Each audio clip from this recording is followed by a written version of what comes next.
Thank you so much. First, let me apologize for the technical difficulties. I know you guys have been sitting there for a while. One of those business things, Skype was just purchased by Microsoft, so we used to have a different way of doing this kind of communication. And apparently the interface between Skype for Business and regular old Skype that we're all familiar with does not work. So I'm sorry about the disconnect on our end. And thank you for having me. I hope I'm actually going to be out in your neck of the woods next week, and I'm sure the weather's fabulous, and I look forward to catching up in Asheville. So I have been asked to speak sort of broadly about New Belgium and sustainability. Let me start by saying that, you know, sustainability is one of those words that is, you know, has varying meaning depending on who you talk to. And for New Belgium, sustainability is another way of sort of talking about the triple bottom line of people, planet, and profits. And I always want to be sure that I start with the profit part of the triple bottom line, because it's important to remember that we can all be as groovy as we want to be, but the ultimate form of sustainability is being able to keep the doors open. And so, you know, we are always kind of walking that line between choosing to do things with profits that are consistent with what we believe in, and that either support our coworkers or the communities in which we do business or the planet, always with an eye as well on the trade-off with profitability. And that kind of in action comes out to be that we can't do all of it immediately. It's a process, and it's a continuous evolution of learning and choosing new ways of sort of showing up in the world around those three interrelated areas of the triple bottom line.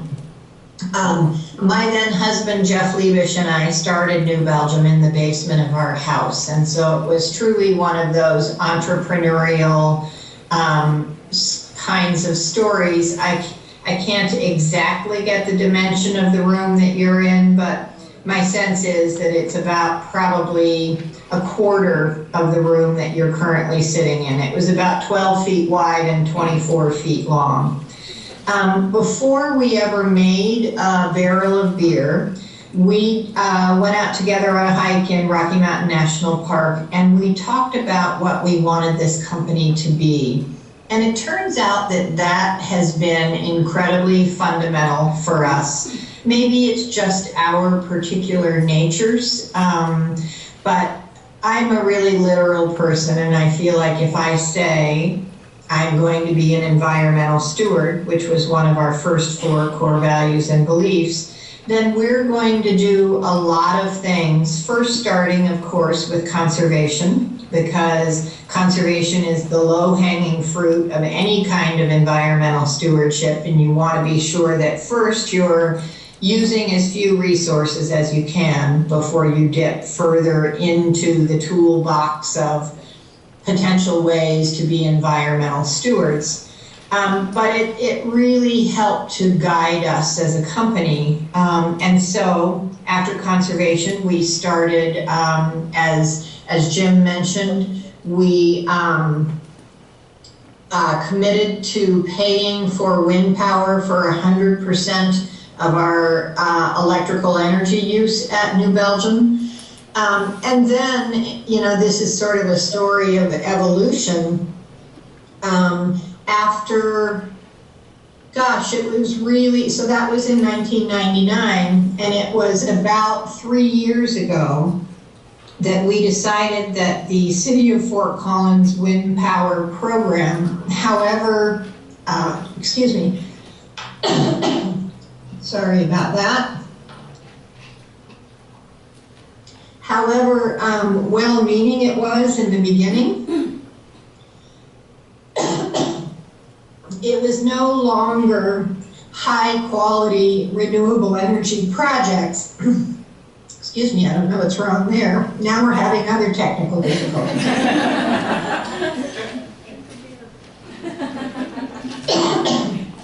And so we switched, rather than purchasing wind power, we created an internal tax for ourselves.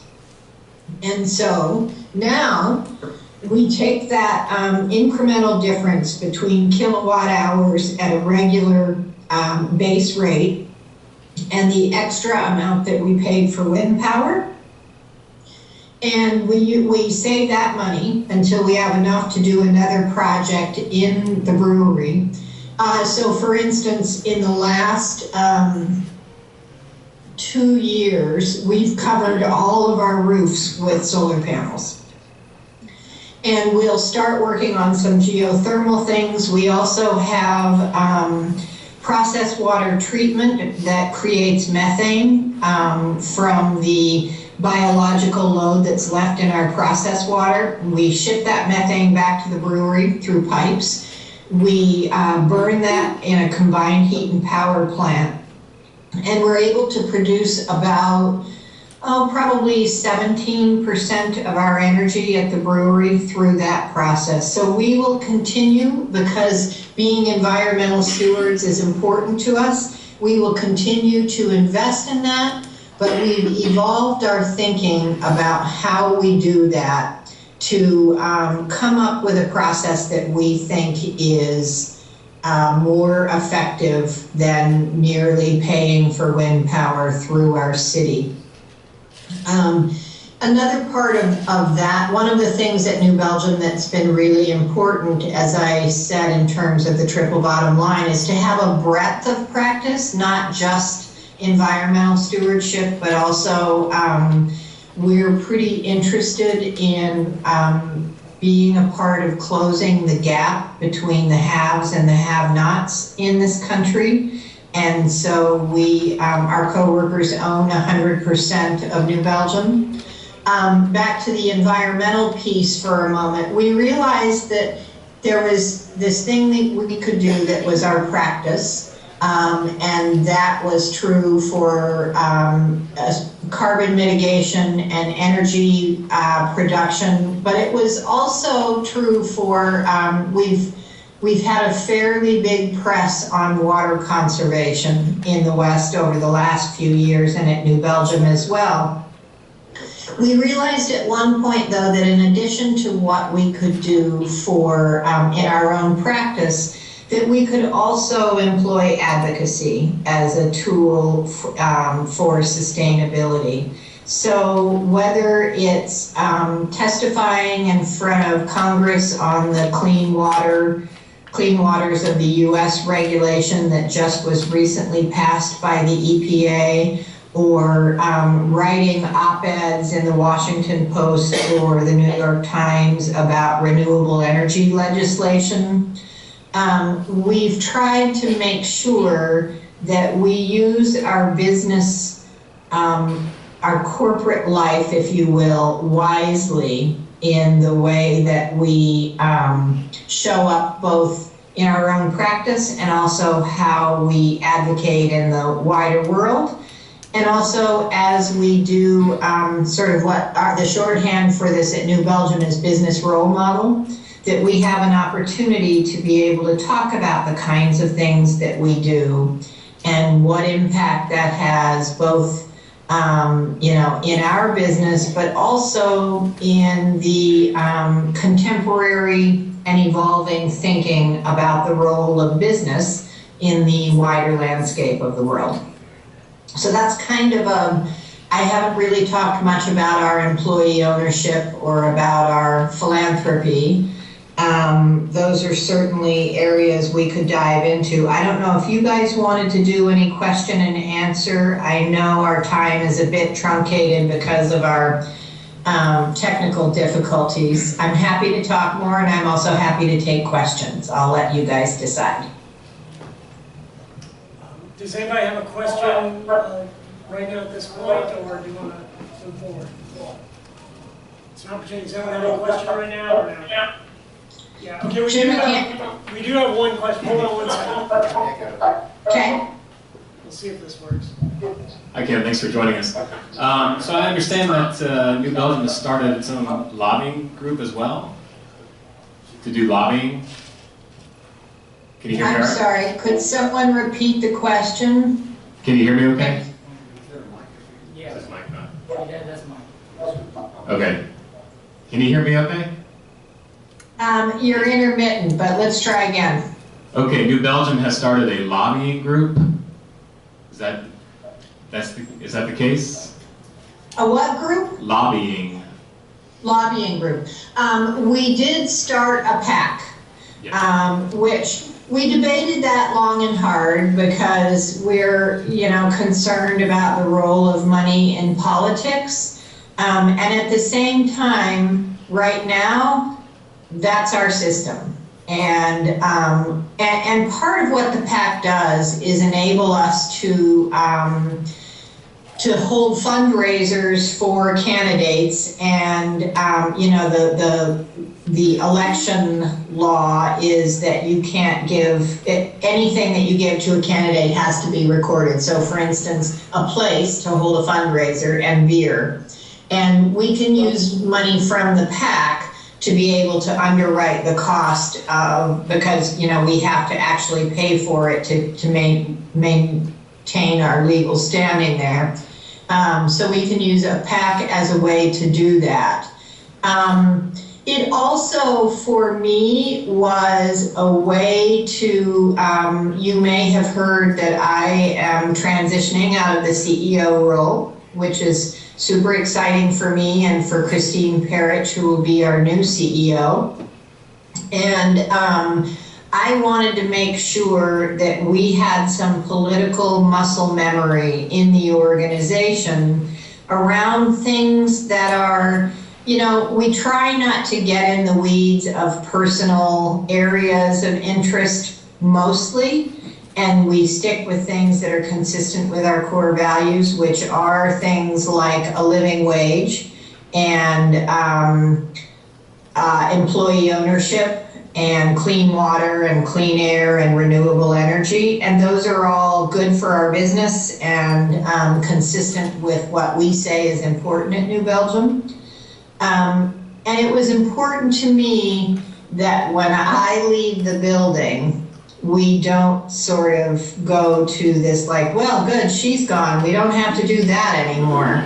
Because again, we're founded on the principle that business can be a wonderfully powerful force for making the world a better place. And a part of that is making sure that you're, kind of putting your money where your mouth is, which is not, sometimes that's a risk. So I hope that answered your question.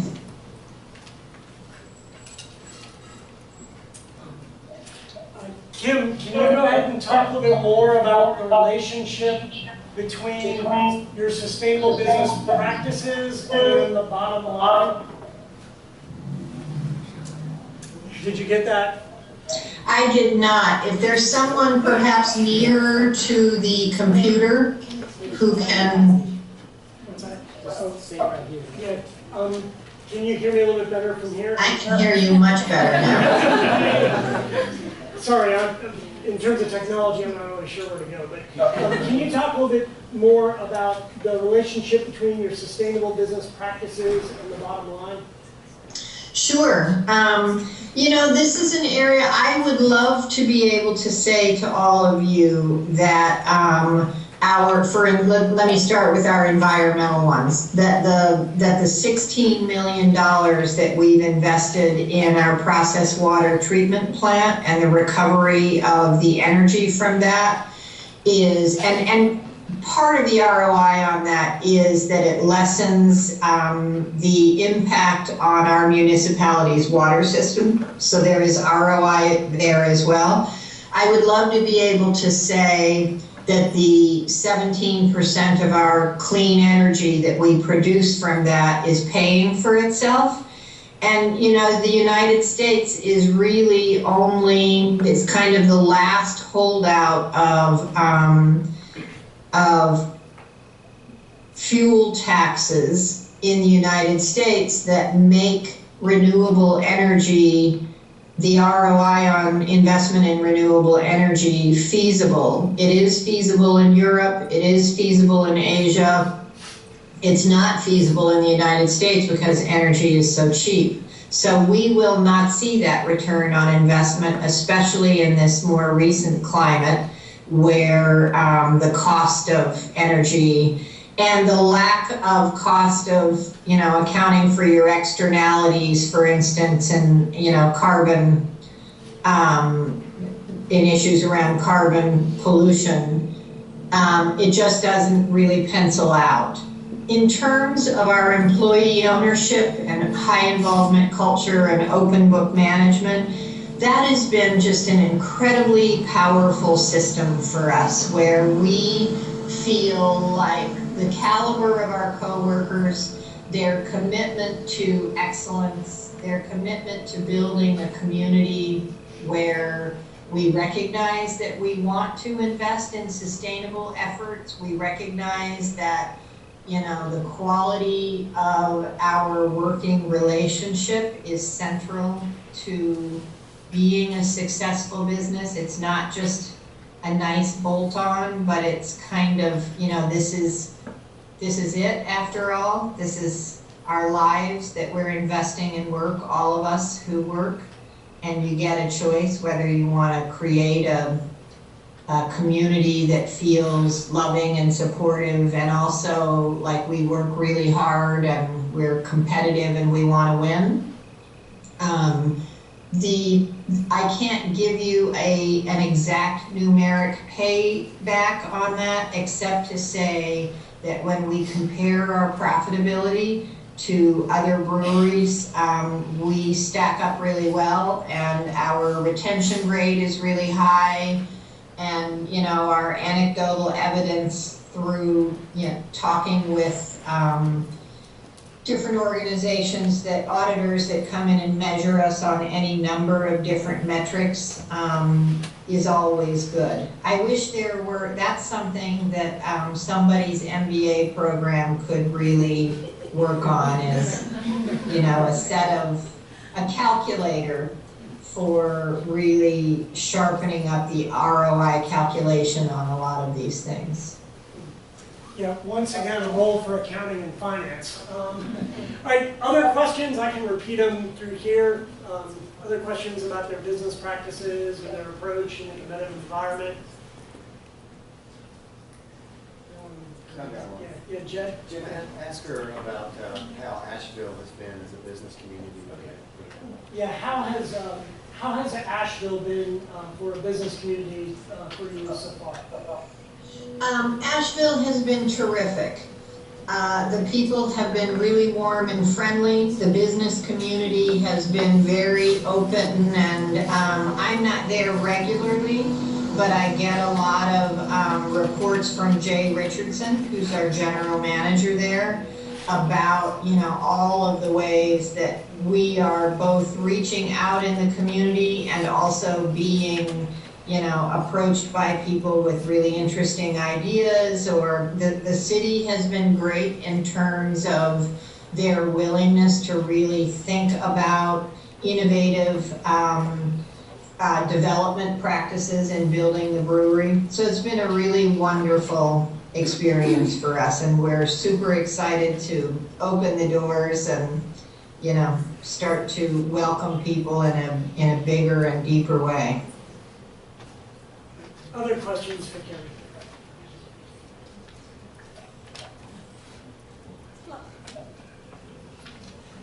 Yeah. Come on up here. Hey, Kim, Heather from B-Lab is here. How are you? I'm sorry, I didn't hear who it was. Hey, Kim, it's Heather from B-Lab. Hi. And I actually gave the group a quick overview of the B Corp movement earlier, but I thought it might be nice to hear from a business as opposed to B-Lab around why you guys chose to join the community, and other opportunities or challenges that you've faced as a certified B Corp. I think that the idea of B Corp has been, the concept of B Corp is a fabulous evolution in the business landscape, because it's a way, they've done a really good job of sort of setting a standard, not unlike LEED or I'm trying to think of other, certified organic, where people can connect and say, I trust that that standard matters.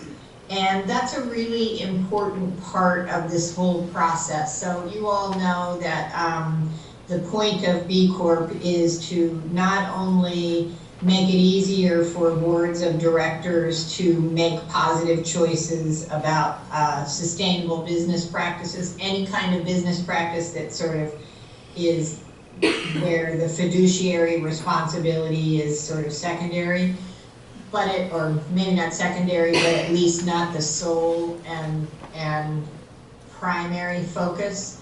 But the other thing about it is that there is a commitment to be measured, and that's where I think you get a high degree of confidence among other businesses, regulators, consumers, to say, okay, not only have these people elected this status, but I can count on the status meaning something, because there is a measurement around areas that, you know, fit right into the sustainability lexicon that are important. So businesses can't say, oh yeah, we're a B Corp, we do these things, but really sort of circumvent the intent of the corporate status. The reason that we chose to be a B Corp, not unlike the issue with starting a PAC, I was looking at, okay, we're going to sell the company to our coworkers through the ESOP, and what are the things that are going to be really important to make sure that this model continues forward? Because if the model's just going to break down and we're going to be like any other company, I could have sold to a strategic buyer for a lot more money than we got selling to our coworkers. So we wanted to be sure that we put these things into place, and one of those was B Corp, because it really gave us some confidence that our coworkers and our board of director understood our commitment to continuing on as a company who has a foundation in the triple bottom line, or sustainability. Any other questions? We're kind of near the end of our time here. Thank you so much. Thank you for the work that you do to inspire people who are starting their own businesses. And for those of you who, I heard there was a mix of students and faculty, for those of you who are going out there to contemplate, you know, either starting your own business or you're running a business and you're looking at ways that you might want to change things, I would just say that, you know, this is a wonderful opportunity to make sure that you're, you know, the way that you show up in the world is consistent with your values and important and impactful to the wider world. So thank you very much.